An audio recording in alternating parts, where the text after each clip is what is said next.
Back to 9+ news. TMC Congress విలీనంపై రాజకీయ వర్గాల్లో గత 2 రోజులుగా దేశవ్యాప్తంగా చర్చ నడుస్తుంది. దీదీ పార్టీని కాంగ్రెస్లో నిమజ్జనం చేస్తారనే ప్రచారం బాగా జరిగింది. సోనియా మమతా భేటీ, రాహుల్ అభిషేక్ చర్చలు ఈ ఊహాగానాలకు బలమిచ్చాయి. టీఎంసీ కీలక తిరుగుబాటు వార్తలు కూడా దీనికి తోడయ్యాయి. టీఎంసీ అధిష్టానం ఈ వార్తలను పూర్తిగా ఖండించింది. విలీన ప్రతిపాదన లేదని, కేవలం పుకార్లు మాత్రమేనని తేల్చి చెప్పింది. ఈ వ్యవహారం వెనుక అసలు ఏం జరిగింది?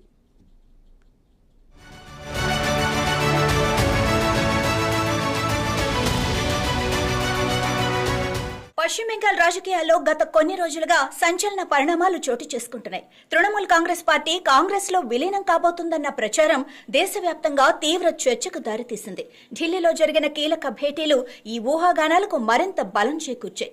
ఎన్నికల సమయంలో కాంగ్రెస్ పై తీవ్ర విమర్శలు చేసిన మమతా బెనర్జీ ఇండియా కూటమి సమావేశంలో అనూహ్యంగా ప్రతిపక్ష పోరాటానికి కాంగ్రెస్ నాయకత్వం వహించాలని అన్నారు. ఇది అందరినీ ఆశ్చర్యపరిచింది.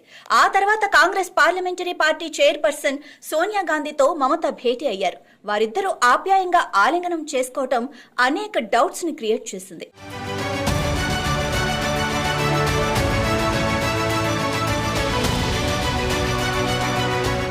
ఈ భేటీ జరిగిన మరుసటి రోజే లోక్సభ ప్రతిపక్ష నేత రాహుల్ గాంధీతో మమతా బెనర్జీ మేనల్లుడు టీఎంసీ జాతీయ ప్రధాన కార్యదర్శి అభిషేక్ బెనర్జీ సమావేశమయ్యారు. దీంతో టీఎంసీ భవిష్యత్, కాంగ్రెస్ తో సంబంధాలు, విలీనం అవకాశాలపై ఊహాగానాలు మరింత వేగంగా పుంజుకున్నాయి.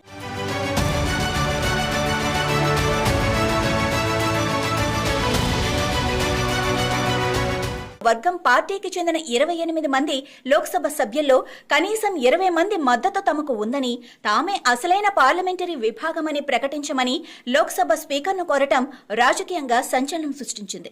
ఇప్పటికే పార్టీకి చెందిన కొందరు నేతలు అసంతృప్తి వ్యక్తం చేయటం, వరుసగా రాజీనామాలు చేయటం కూడా మమతపై ఒత్తిడిని పెంచింది.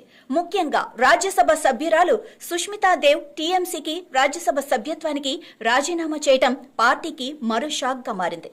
ఆమె ఢిల్లీలో హిమంత బిశ్వ శర్మను కలవటం బీజేపీలో చేరబోతున్నారన్న ఊహాగానాలకు దారితీసింది. అయితే దీనిపై ఆమె స్పష్టత ఇవ్వకుండా సరైన టైంలో నిర్ణయం ప్రకటిస్తానని మాత్రమే చెప్పారు. అంతకుముందు సుఖేందు శేఖర్ రాయ్ కూడా పార్టీని వీడారు.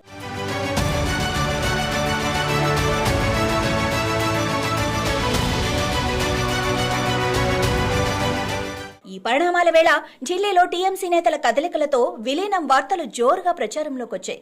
అంతేకాకుండా శివసేన కీలక నేత సంజయ్ రౌత్, ఒకప్పుడు కాంగ్రెస్ నుంచి విడిపోయిన టీఎంసీ, ఎన్సీపీ లాంటి పార్టీలు తిరిగి కాంగ్రెస్ తో కలవాలని వ్యాఖ్యానించడం ఈ చర్చకు మరింత ఊతమిచ్చింది.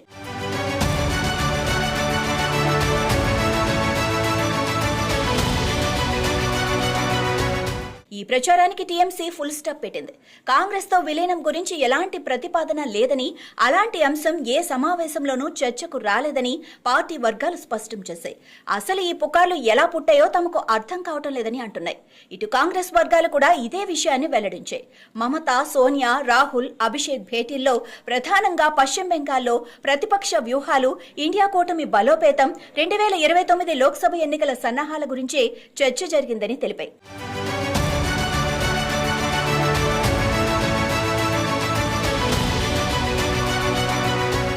2 రోజులుగా దేశ రాజకీయాల్లో హాట్ టాపిక్ గా మారిన విలీనం ప్రచారంపై చివరకు టీఎంసీ అధిష్టానం క్లారిటీ ఇచ్చింది. ఇది పూర్తిగా పుకారు మాత్రమేనని, విలీనం అంశంపై అసలు ఎలాంటి చర్చ జరగలేదని తేల్చి చెప్పింది. పశ్చిమ బెంగాల్ రాజకీయాల్లో ప్రస్తుతానికి టీఎంసీ విలీనం అనే ప్రచారానికి తెరపడింది. భవిష్యత్ పరిణామాలు ఎలా ఉంటాయో వేచి చూడాలి.